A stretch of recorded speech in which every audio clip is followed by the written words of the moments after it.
Good morning. চলো আজকে সকালে আমি মুড়ি দিয়ে খাওয়ার জন্য একটা ঘুগনি রেসিপি করব। তো আমি এখানে 3 রকমের ডাল নিয়েছি, ছোলা নিয়েছি বা একটা বড় পাহাড়ি ছোলা নিয়েছি, আর নিয়েছি মটর মানে পি যেটা বলে থাকে হোয়াইট পি।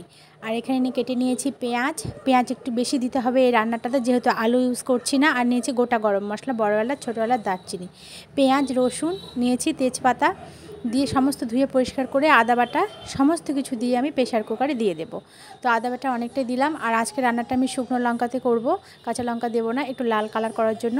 টমেটো দিয়েছি হাফ, আর তেল তো পরিমাণ মতো জানোই, যে যেমন তেল খাও তেমন দেবে, লবণ হলুদ দিয়ে এটাকে আমি সিটি দিয়ে দেবো তিনটে সিটিতে আমার হয়ে যাবে, কারণ পরিমাণটা বেশি।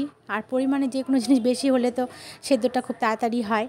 আর দেবো গোটা জিরে, আর এই রান্নাতে এই ঘুগনিতে গোটা জিরেটা অবশ্যই দেবে, কারণ গোটা জিরেটা যখন মুখে পড়ে খুব ভালো লাগে খেতে। এটা ফোড়ন দেবে না, এভাবে কাঁচা জিরে দিতে হবে। আর একটু জল দেবো, জল না দিলে তো আবার নিচে লেগে যেতে পারে। 3টে সিটি আমি দিয়ে দেবো, দেওয়ার পরে এটাকে কড়াইতে নামিয়ে আমি কষিয়ে নেব। আমি কখনও প্রেশার কুকারেতে কষাই, কিন্তু এখানে কষানো যাবে না, প্রেশারটা আমার খুব ছোট আর ঘুগনির পরিমাণটা বেশি। তো এই যে কড়াইয়ে আমি দিয়ে দিয়েছি, কড়াতে দিয়ে এটাকে আমি এখন ভালো মতো কষিয়ে নেব। যখন তেল ছেড়ে দেবে নামিয়ে নেব। এটা কিন্তু কষা করব, এটা হচ্ছে ভুনা। তোমরা এইভাবে অবশ্যই ট্রাই করবে, দেখবে খুব ভালো লাগে খেতে। বাই বাই, সবাই খুব খুব খুব ভালো থেকো।